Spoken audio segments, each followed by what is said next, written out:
Hello and welcome to Rathods Science Academy. Today in this session we are going to see current affairs of 29th November 2024. So let's get started with our discussion. And there are around 7 to 8 articles which are relevant from our examination point of view in our today's newspaper. So let us see those articles. Okay, let us see the first article. Yes, first article it is talking about, not a new topic actually, why Israel PM accepted a ceasefire with Hezbollah. So actually this article is talking about Israel-Palestine issue. Israel-Palestine issue, okay. So in this issue, Hezbollah are involved. So Hezbollah are militant group, okay, and they are supported by Iran. So now from last 2 days onwards, we are discussing this topic because between this Israel and Hezbollah, there is a ceasefire agreement. Ceasefire agreement had been signed, and this ceasefire agreement has been brokered by United States. Okay, now actually here we have to know about what are the proposals. You have to know what are the proposals under this agreement, first one, and second one is you have to see why Israel accepted. Why Israel accepted for this agreement. So actually today's article it is talking about this topic, why Israel accepted for this ceasefire between Israel and Hezbollah. Already in our earlier class we discussed about Hezbollah and what is the ideology of Hezbollah, everything we discussed, okay. And this article is important from your GS paper 2 under international relations, and there is a chance of getting mains and as well as prelims based question. Especially you have to see map of Lebanon and Israel border, and you have to know about blue line. So these two areas that you have to see, Israel, Lebanon border and as well as blue line between these two. Okay, now let us see this article, what exactly it is talking. So actually this is talking that Israel and Lebanon, they have finally entered into a ceasefire agreement, and actually this has been proposed by US. And with this agreement, now we are going to end 13 months of conflict between these two, which had been started in the September of last year. Okay, so if you see the details of the proposal of this ceasefire agreement, the first one here is, it is a 60-day cessation of hostilities. So it is about for next 60 days, we are focusing on the ceasefire between these two, Israel and as well as Hezbollah. And next one here is, under this agreement, there is withdrawal of forces. So actually Hezbollah need to withdraw their forces approximately 40 kilometers from this Israel-Lebanon border. From this Israel-Lebanon border, they have to withdraw 40 kilometers. And Israel needs to withdraw its ground forces which are operating in this Lebanon. Okay, so this is about the second point. It is withdrawing of their forces. And third one here is, what is the basis of this deal? So actually earlier in 2006, so actually this Israel-Palestine issue is not a new issue. So it is happening from decades onwards. Actually in 2006 war, they came up with a resolution which had been passed in United Nations. So based on that agreement which passed in 2006, so based on that, they again came up with the revival of this agreement that which we are going to implement now for the next 60 days. And next one here is, Lebanon will be intensifying its oversight of Hezbollah's movements, especially in this Litani River province. So here you have to know that this Hezbollahs, they are operating in Lebanon region and they are backed by Israel. Sorry, they are backed by Iran. So Iran is supporting this Lebanese militant group called as Hezbollah. So now who will be monitoring and who will be supervising the incidents of this Hezbollah? So now Lebanon will be focusing on that, especially to the south of this Litani River.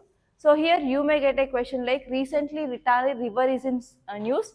In which country we can see that? Or else which terror organization or which militant group which is activated in this province of Litani River? That is Hezbollah. In these two ways you can expect a question. And next one here is monitoring responsibilities will be shared by now United Nations peacekeeping troops and as well as Lebanese military and as well as a multinational committee which had been formed by US, France and as well as Lebanon, Israel, etc. And if you see here, United Nations peacekeeping forces they are including. That means indirectly India is also part of that. Okay, India is also contributing a lot for United Nations peacekeeping forces. So here even India can play a role. So here you can get a question like what is the role of India in this ceasefire agreement between Israel and Hezbollah. So India directly did not involve. It is nothing but, so this had been brokered by US and now the monitoring responsibilities will be taken by a multinational committee, so which had been formed by US, France, Lebanon, Israel and Lebanese military. And even because of this involvement of United Nations peacekeeping troops, here India can also play an important role in establishing of peace in this West Asian regions. And next one here is what are the reasons for Israel's ceasefire decision now? So these are the points that is very important. So first one is now the focus of this Israel is going to be changed from this Hezbollah towards Iran. So it wants to counter Iran. The first important point. And next one here is this ceasefire which also allows Israeli forces to regroup and replenish its resources. And next one here is whenever they are going for halting, that means decreasing of conflict with this Hezbollah. So we can also isolate Hamas and Hezbollah theaters of the war. So like that it is having some advantages if it is going for halting of this war for at least 16 days, 60 days, because it can generate its resources and it can change its focus to Iran. And next one here is even it will be getting support from Hamas. Okay, and we can divide this Hamas and Hezbollah. So like that it will be having multiple advantages of having this ceasefire. Yeah, and see this article, Lashkar member extradited from Rwanda in terror case. So what is the keyword? Lashkar. So what is this Lashkar-e-Taiba? It is a terror organization. So in which country it is operating? Pakistan-based terror organization. Okay, so tell me another keyword that you can see, extradition. What is the meaning of extradition? So what is the meaning of extradition? Okay, so they are doing some offense in one country and they are escaping to another country. So whenever any country in which the offense happened, it will be going to the other country where that so and so person is resided and asking the country to send him back. That is called as extradition. So whether this extradition will happen in each and every case. So what are the conditions needed to be satisfied for this effective extradition? If that person, whoever who is doing offense in country one should be also offense in another country. Apart from that, do you remember anything already we discussed in our earlier classes? Okay, so here there are three keywords in this article. So first one is LET, that is Lashkar-e-Taiba, and second one is extradition, and third one is Rwanda. Where is this Rwanda located? Rwanda is in which continent? Africa. So Rwanda is famous for what? Was famous for Rwandan genocide. So what was this Rwandan genocide? What is the meaning of genocide? Okay, so this Lashkar-e-Taiba person, he went to Rwanda and he is having shelter in Rwanda. That means what is the implication that you can get? So there are also other terror organizations which are operating in this Rwanda. Okay, so here I want to give you work.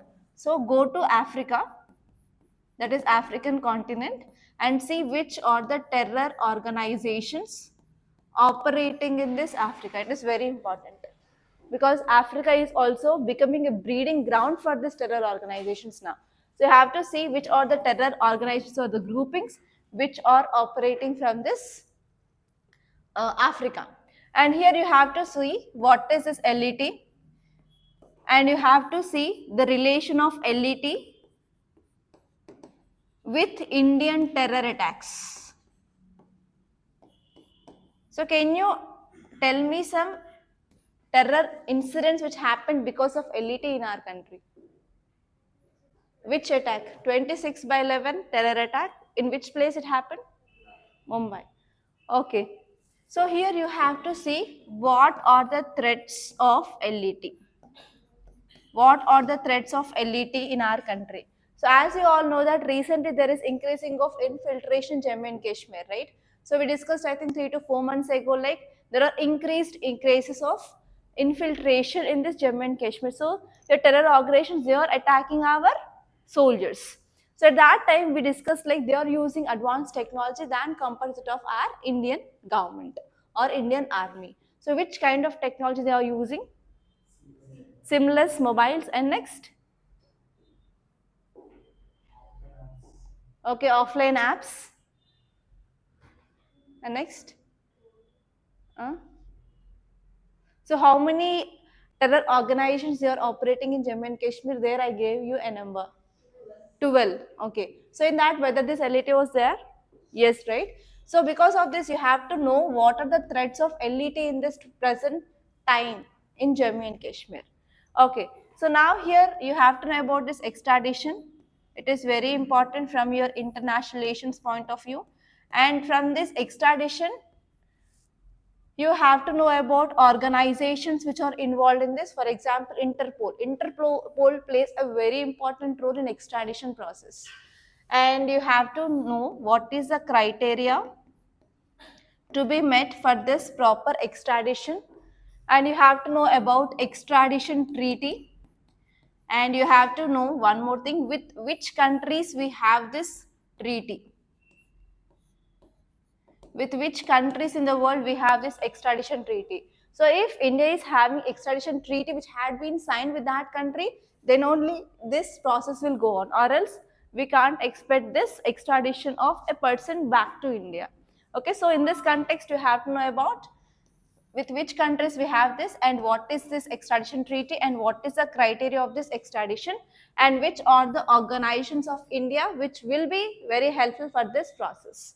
Okay, now let us go back to this article. So this is saying that an Interpol red notice has been issued against accused on August 2nd. According to NIA, and he involved in Bangalore Central Prison terror radicalization recruitment case. So as you all know that there is increased recruitment of youth into terror organizations, and even that was the case study in your 2024 ethics, right? So do you remember and recall whatever we discussed in our paper discussion? So in that discussion I said that youth are attracted towards this terror, and many terror organizations, they are recruiting directly the youth by using social media platforms. So actually the case was on August 2nd, there was one person from this LET was accused for Bangalore Central Prison terror radicalization as well as recruitment. And finally we took the help of Interpol, and Interpol issued red notice to this Rwanda, and now finally that person, so this is that person had been extradited. Okay, extradited to India. Okay, so here this article is saying that Global Operation Center of this CBI has coordinated with National Investigation Agency and Interpol National Center Bureau. Okay, so here there are two organizations which are involved. So first one is CBI, next one is NIA, and one more thing here is Interpol. So because of these three organizations, now this extradition of this person from this Rwanda had been possible. So here you may get like what is the role of organizations which are present, either constitutional bodies or statutory bodies or executive bodies in our country, which will be helpful for controlling of terrorism in our country. So again, this will be the part of your internal security issues. Okay, and the CBI, which is a statutory or constitutional body, CBI formed under? Not exactly. It is an executive body, but it got powers from this Delhi Special Powers Act. So don't confuse with that. Okay. So again, if you're talking about the bodies, we have three kind of bodies: constitutional bodies, statutory bodies and executive bodies. So here constitution means if any article in our constitution talks about that body, that is called as constitutional body. So if there is any act which made by our parliament, so based on that, if you are making any body or establishing any body, that comes as statutory. So government, so especially president, can use this power, and if he is forming any body, that comes under executive body. Okay, CBI is an executive body, but it derives the power from Delhi Special Powers Act.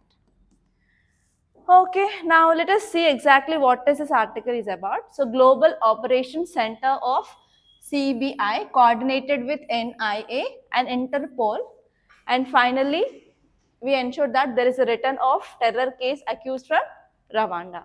So, what is this extradition? Extradition is nothing but it is a formal process by which one country will be surrendering a person who has been accused or convicted of a crime in another country.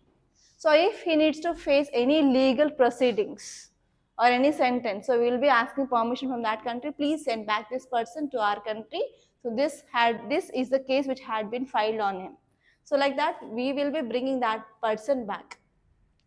So this process will not happen that much easy. So we need to have an agreement or a treaty between the two countries. Then only this process will happen. If India is not having this treaty with Rwanda, this process had not been happened. Okay, but even there are some terms and conditions need to be followed, even though if this agreement had been signed. So first one here is this crime should be recognized as offense in both the countries. So if he is doing murder here, if it is a crime in India, it should be even crime in another country, that is Rwanda. So if these two will be satisfied, then only that person will be sent back.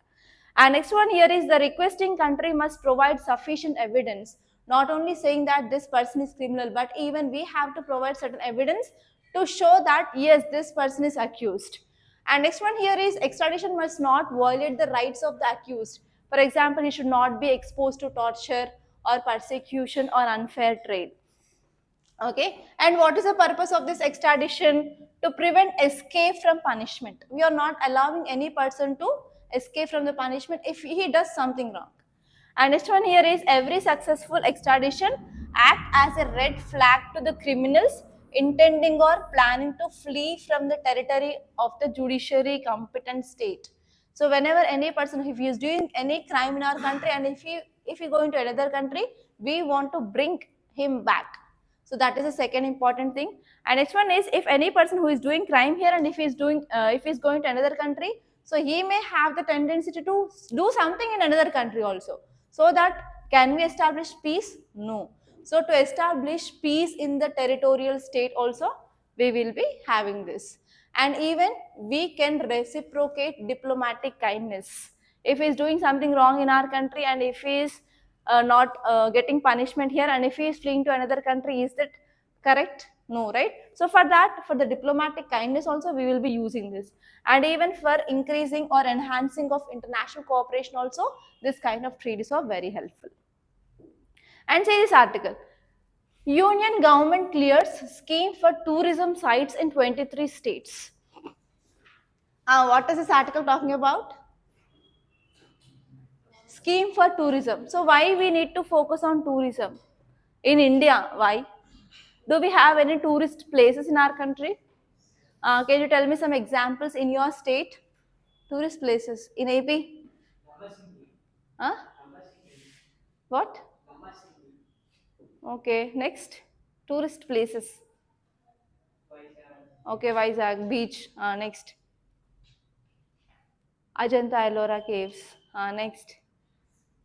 Aruku Valley. Next. Sri Shailam. Tirupati.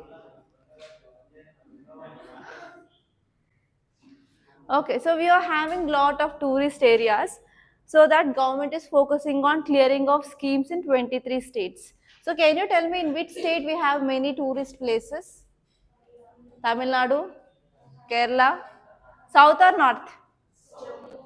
Why not North? Okay, what is the difference between southern tourism sites and northern tourism sites? Northern tourism sites is based on just monuments. Yes, that means the legacy of medieval period and ancient period is more in this north compared to that of south.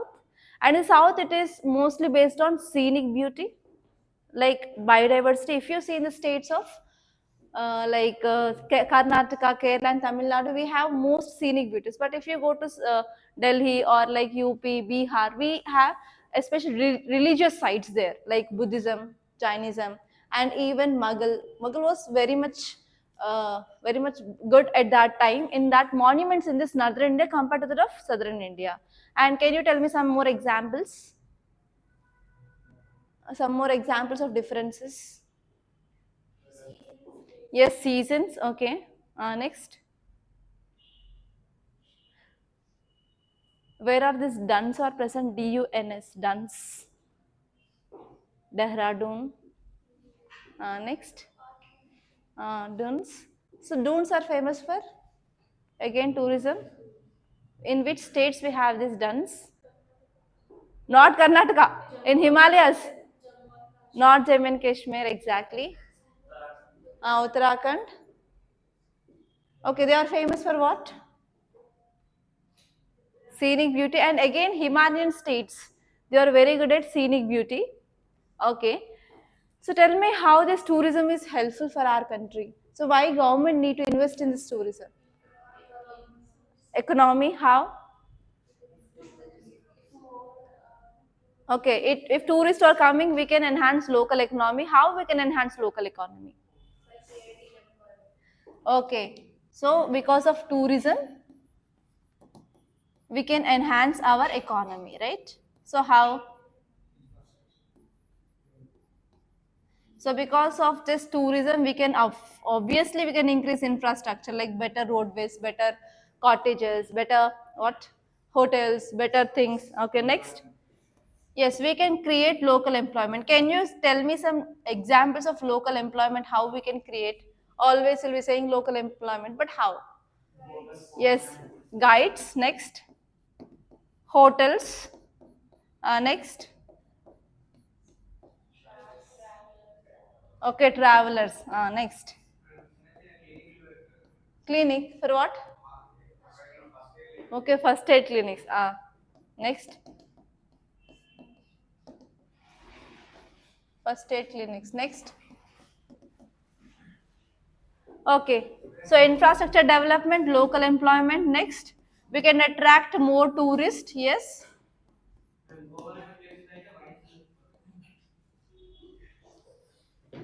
Okay, more tourists. And next, even we can also attract more investment, especially foreign investment, right? Next. Next. I'm asking about benefits here, economic development. Okay, we can preserve our culture.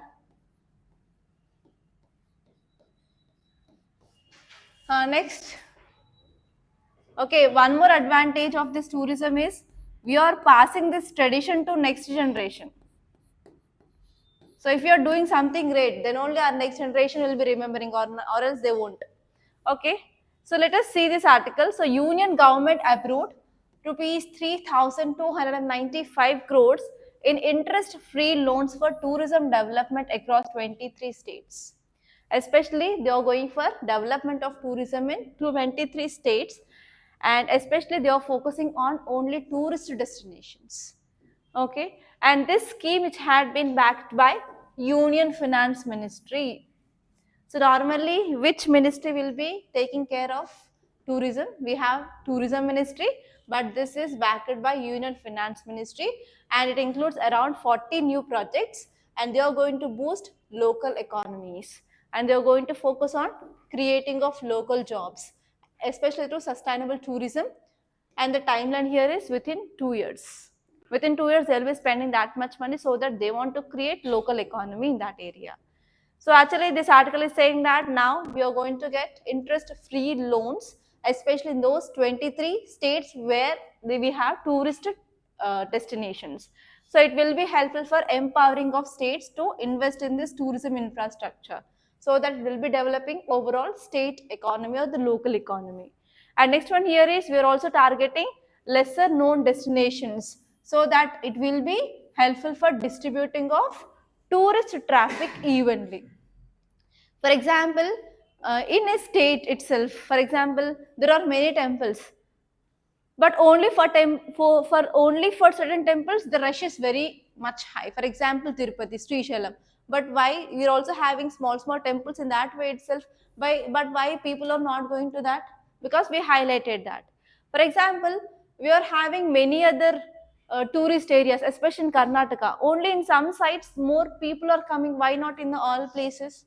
Even if you take in the state of Telangana, we have many tourist sites, but only some areas are getting most tourism and most tourist people from the different countries like Charminar, Golconda. Why not others?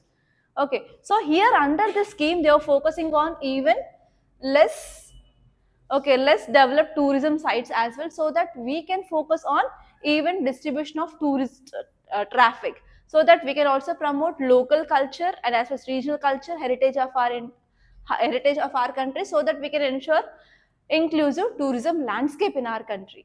And next one here is we are focusing on long term vision. So whenever we are focusing on a very long term on less famous sites, obviously we can have more number of sites in our country that will be helpful for generating of more income for our country from this tourism side. And next one is obviously whenever we are focusing on boosting of tourism, it will be creating local employment, local jobs and development, infrastructure, everything will be getting, so that we can also address this problem of unemployment to some extent in our country. Okay, and even this is also one example for cooperative federalism. Now central government will be giving funds to the states, that to interest free loans, so that we can improve coordination between center and as well as state as well. Okay, so these things that you can remember. And see this article. India test ballistic missile with a range of around 3,500 kilometers. So what is a missile? What is a missile? So here range is 3,500 kilometers. That means which kind of missile is it based on range? Short range, medium range and long range. Huh? Medium or long? It's long.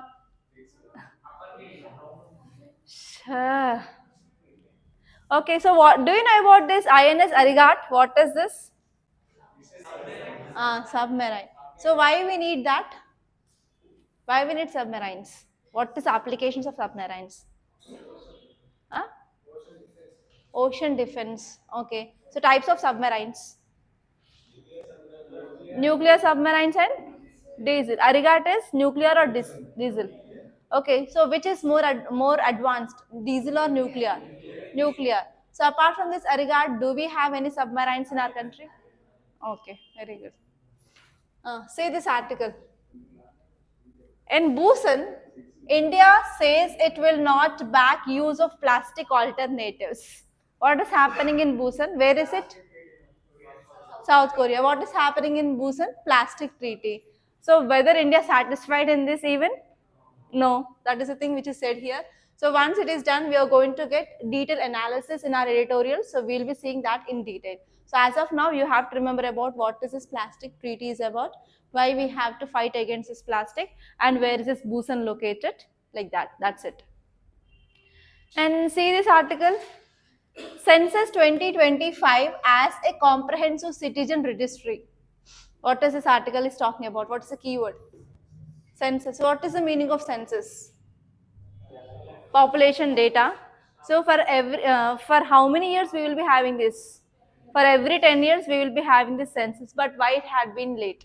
Last census is in 2011. That means we need to get by 2021. But now it is 2024. But even now we didn't started this process. Why? What is the reason? COVID-19. Apart from that, any other reasons that we have? Elections. Next. Again, there are some debates which are going on regarding socio-economic caste census. Why we have to include this caste data in this census? Okay, so what is the advantage of having this census? Why we need this census? Tell me. Census. So tell me, what is the need of census?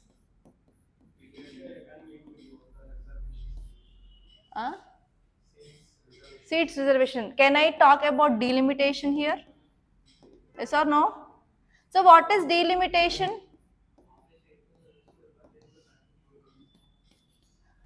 What is delimitation? Drawing of boundaries of constituencies. So why we have to draw this boundary of this constituency by this census?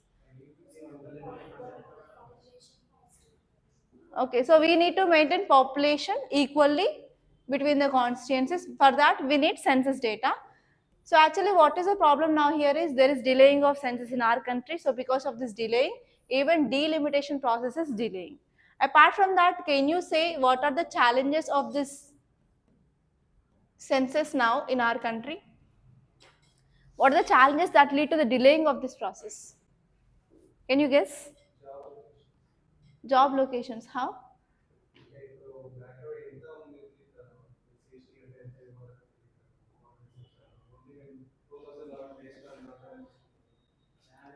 I am asking about challenges, why it is delaying now.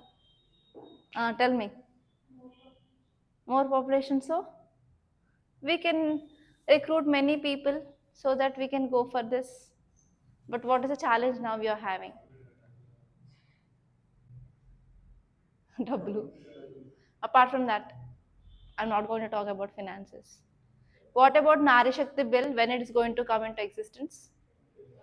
After this census, can we say because of that implementation also this has been delaying? Yes, it is one political agenda. I don't want to talk. Sorry. Tell me. Next. That is not. This is patriarchal society. It is very big problem. Next. Yeah. So. Mm. Yes, because of more population in Northern. So which states is having more representation in Rajya Sabha? Northern states. Okay. So what? Uh, mm.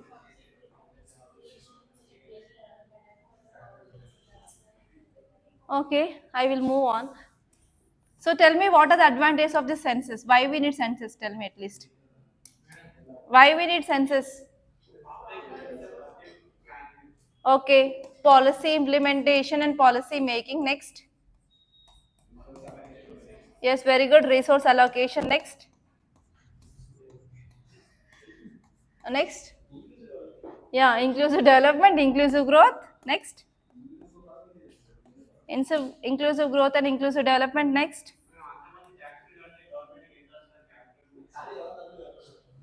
Next. What are the advantages? Okay, welfare schemes.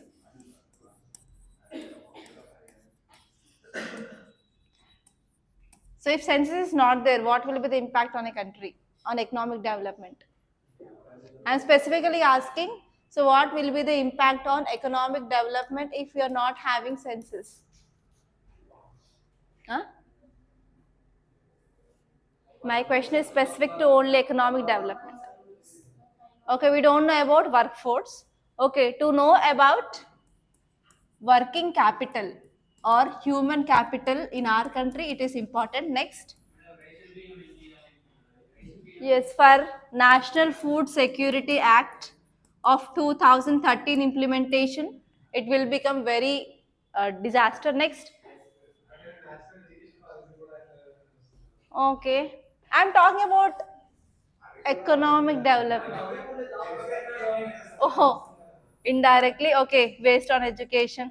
Next. Next. Next, come on. Economic development. Okay, based. Okay, we can increase infrastructure based on data. Next. PM Awas Yojana. Okay, death data, which happened in scam in Tamil Nadu. Next. Okay, next.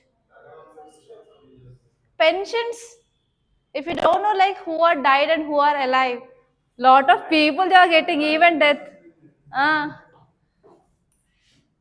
So loopholes in welfare schemes. Next. Yes, voting. So voting, how economic development? What is the link?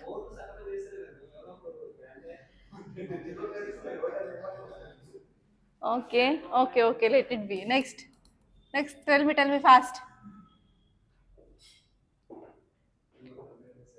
Okay. So here, uh, insurance. Very good. Insurance. So the government plans to begin a long delayed census in 2025. It is followed by delimitation of Lok Sabha seats. So this article is saying that 2025 election, census is going to be happen after once when we get this data. So we are going for delimitation of this Lok Sabha seats. So this census, it is mainly conducted every 10 years, once in every 10 years to update our national population registers. And actually we have to get this in 2021, but it had been delayed because of this COVID pandemic. So the delimitation of this constituencies of Lok Sabha and State Registered Assembly, which is carried out, which is going to be happen based on once the census data will be released. So what is the need? The first one here is we will be getting accurate population data so that we can maintain national as well as state projects from healthcare to infrastructure, whatever the projects which is implemented by government, it is based on this data. And next one is socio-economic insights. So we will be getting data on literacy, data on income, data on occupation of people, data on housing conditions, so that we can understand socio-economic challenges that we are having, so that we will be increasing our ranking even in other indices. So why in other indices India's ranking is more than after half only? It will be from last only, not from first, because we are not providing proper data. Okay, so if you are having proper data, even there is a chance of improving in international indices as well. And next one here is we can also evaluate overall development process of our country. Like when we are comparing the data of this time and earlier time, we can understand whether there is any changes in the socio-economic conditions of people. What about literacy? What about health? What about everything we can compare. And next one is we can also focus on environmental planning, like human settlements, like demographic pressures, like sustainability in our environment. So how we can take some efforts, everything can be calculated. So the benefits of the first one is, as you said, we can go for informed policy making, especially in health, education, housing, employment, infrastructure, etc. And next one is it will be helpful for resource allocation. So which area people need to be get how much funds. And next one here is we can also focus on electoral reforms, and as well as delimitation can be done if only we have this data of population. So what is delimitation? Which article is talking about delimitation? Come on, go to polity now.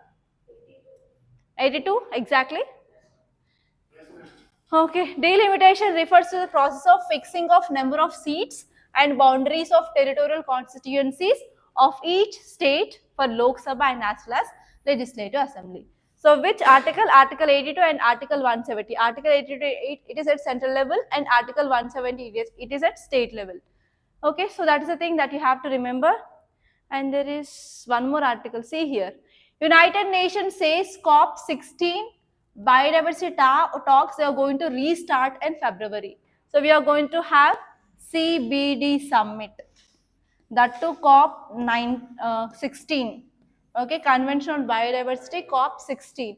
So till now we had UNFCC's COP29. So now we are going to have this COP16 of this CBD in next year. That is in the next year, February onwards. Okay, so when it starts, again we have to go back to this CBD and what is this everything we have to see. Okay, so these are the important topics that appear in our today's Hindu newspaper. So by this I'm concluding. So if you really like this class, please hit the like button and please do share this class to your friends, and don't forget to subscribe to Rathods Science Academy. And we are providing daily current affairs quiz and also daily one mains question and also word of the day in our Telegram channel. Please do join that channel if you are not part of that, and the link is given in description box. Thank you guys.